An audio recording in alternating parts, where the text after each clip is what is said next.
Hello दोस्तों, स्वागत है आपका क्लाउड विंग्स टेक्नोलॉजी में। मेरा नाम है बहादुर और आज क्यूबरनेटिस के हीरो टू जीरो कोर्स में का डे 2 है।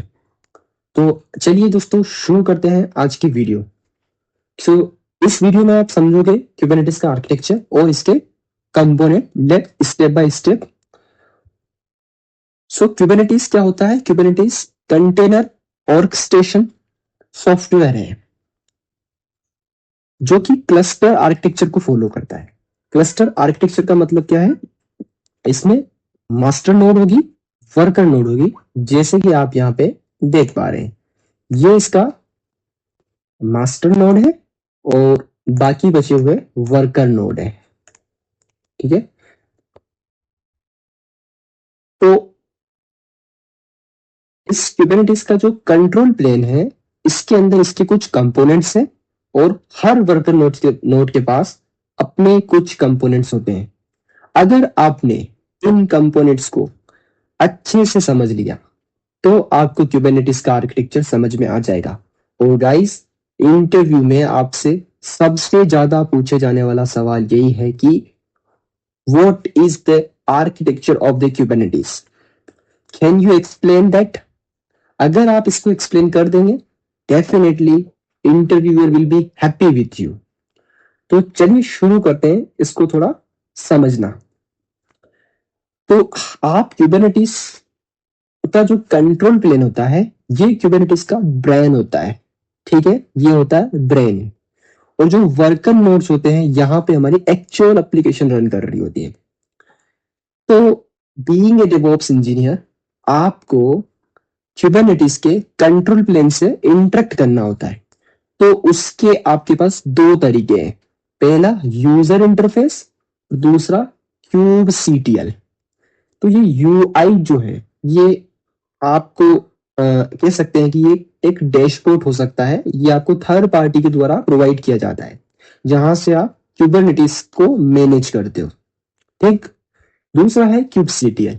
ये एक सीएलआई टूल होता है। ठीक है, जब हम क्यूबरनेटिस सेटअप करेंगे तो हम इस सीएलआई टूल को इंस्टॉल करेंगे और इस टूल की मदद से हम क्यूबरनेटिस को इंस्ट्रक्शंस देंगे। ठीक है, तो ये एक सॉफ्टवेयर है, टूल है, जो कि आपके सिस्टम में इंस्टॉल होगा और किसी वर्चुअल मशीन में इंस्टॉल होगा to communicate with control plane. Right, यहां से आप इस क्यूबरनेटिस के कंट्रोल प्लेन को कमांड्स देंगे। ठीक है, तो यहां पे आप देख रहे हो, इसके पास यहां पे हमारे पास एपीआई सर्वर है। ये क्यूबरनेटिस के अंदर कंट्रोल प्लेन का पहला एंट्री पॉइंट है, पहला कंपोनेंट है। एपीआई सर्वर क्या करता है? एपीआई सर्वर जो भी रिक्वेस्ट आएगी, चाहे वो यूजर इंटरफेस से आए या क्यूब सीटीएल से आए, उस रिक्वेस्ट को एपीआई सर्वर रीड करेगा और उस रिक्वेस्ट को रीड करने के बाद उस रिक्वेस्ट को ये कहां भेजेगा? ये अपने इंटरनल डेटाबेस के अंदर स्टोर कराएगा। ईटीसीडी, जिसको क्या कहते हैं? ईटीसीडी। ईटीसीडी क्यूबरनेटिस का इंटरनल स्टोरेज है और इसको कह सकते हैं ईटीसीडी एक ऑब्जेक्ट बेस्ड इंटरनल क्यूबरनेटिस का डेटाबेस है और ये इसका ब्रेन है। जितनी भी इंफॉर्मेशन होती है कंट्रोल प्लेन की और वर्कर नोड्स की, इसी में स्टोर होती है। उसके बाद हमारे पास स्केड्यूलर होता है। क्या होता है? स्केड्यूलर। स्केड्यूलर क्या करता है? जितने भी वर्कर नोड है उनके अंदर पोर्ट्स को स्केड्यूल करता है। नंबर ऑफ पोर्ट्स किस वर्कर में चलेंगे, वर्कर नोड में चलेंगे। जैसे कि यहाँ वर्कर नोड 1 है तो इसको इसने 3 पोर्ट्स असाइन किया है। यहाँ पे वर्कर नोड 2 है, इसको भी इसने नंबर ऑफ पोर्ट्स 3 असाइन किए। तो इसी तरीके से पोर्ट्स को स्केड्यूल करता है स्केड्यूलर। कंट्रोल मैनेजर क्या करता है? इंश्योर करता है कि वर्कर नोड के अंदर जो पोर्ट्स है, समझ रहे हो ना गाइस? ये जो कंट्रोल मैनेजर है, इंश्योर करता है जो पोर्ट्स वर्कर नोड के अंदर चल रहे हैं वो अप रहे हैं। अगर कोई पोर्ट डाउन होता है तो कंट्रोल मैनेजर उसको अप कर देता है, स्टार्ट कर देता है। ठीक है, तो ये कंपोनेंट्स जो आपने देखे ये कंट्रोल प्लेन होता है और इसको मास्टर नोड भी बोलते हैं। और ये जो दो हैं ये होते हैं यूजर इंटरेक्टिव टूल्स, राइट। यहां से आपके पास दो ऑप्शन है, आप CLI पे जा सकते हैं और UI पे जा सकते हैं। ठीक है, उसके बाद यहाँ पे हमारे पास वर्कर नोड्स है। क्या है? Worker nodes. तो ये वर्कर नोड जो है यहाँ पे एक्चुअल एप्लीकेशन हमारी रन हो रही होती है, लेकिन ये कैसे होता है? तो वर्कर नोड के पास में अपने कुछ कंपोनेंट्स होते हैं, जैसे कि पोड, डोकर और run time, kubelet, cube proxy. तो जो हर वर्कर नोड के अंदर डोकर रन टाइम होता है। रन टाइम क्या होता है? Docker D. आपने अगर हमारी डोकर की प्लेलिस्ट देखी है तो आपको पता होगा कि कंटेनर्स क्या होते हैं, कंटेनर डी क्या होता है, नेटवर्किंग क्या होती है।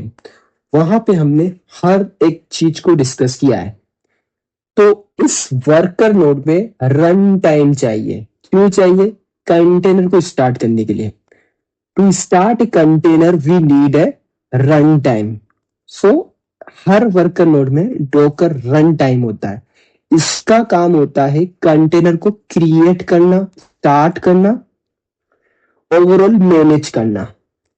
पोड क्या होता है कि स्मॉलेस्ट बिल्डिंग ब्लॉक होता है कुबरनेटिस के अंदर, जिसके अंदर कंटेनर्स होते हैं। कंटेनर्स के अंदर एप्लीकेशन रन कर रही होती है। एक वर्कर नोड में एक से ज्यादा पोर्ट्स हो सकते हैं। ठीक है, इंटरव्यू पूछा जा सकता है क्या एक वर्कर नोड में एक से ज्यादा पोर्ट होते हैं? यस, डेफिनेटली होते हैं। क्या एक पोर्ट में एक से ज्यादा कंटेनर होते हैं? यस, ये भी पॉसिबल है। एक पोर्ट के अंदर मल्टीपल कंटेनर्स रन कर सकते हैं। तो ये हो गया आपका पोर्ट्स और रन टाइम। उसके बाद है क्यूबलेट। क्यूबलेट क्या होता है? एक एजेंट होता है। ठीक है, इस क्यूबलेट के पास पूरी हिस्ट्री होती है आपके वर्कर नोड की। इसको आप कह सकते हो कि एक दलाल है, ये एक दल्ला है, राइट। क्यूबलेट क्या? एक दलाल है जिसके पास में आपके वर्कर नोड की सारी इंफॉर्मेशन है। ठीक है, इसके पास क्यों है समझेंगे। ठीक है, उसके पास आता है cube proxy. Cube proxy networking, port two port communication के लिए नेटवर्किंग चाहिए, क्लस्टर कम्युनिकेशन के लिए नेटवर्किंग चाहिए, तो वो नेटवर्किंग क्यूब प्रॉक्सी प्रोवाइड करता है। और क्यूबलेट जो भी इंफॉर्मेशन होती है वो भेजता है एपीआई सर्वर के पास। एपीआई सर्वर रीड करता है वर्कर नोड की इंफॉर्मेशन को, वो इंफॉर्मेशन ईटीसीडी में स्टोर होती है। तो इस तरीके से क्यूबरनेटिस का आर्किटेक्चर फ्लो वर्क करता है और इस तरह से इसके अंदर वर्कर नोड्स हो सकते हैं। ऐसा जरूरी नहीं है कि दो ही वर्कर नोड हो, ये दो से ज्यादा वर्कर नोड भी हो सकते हैं और सिंगल वर्कर नोड भी हो सकता है। तो गाइस, ये था आज की वीडियो में। अगर आपको आज की वीडियो अच्छी लगी हो और आपको मेरा एक्सप्लेनेशन समझ में आया हो तो प्लीज वीडियो को लाइक कीजिए, सब्सक्राइब कीजिए और डेफिनेटली मैं आपको क्यूबरनेटिस का मास्टर बना दूंगा। So please like, share and subscribe. See you in the tomorrow videos. Thank you.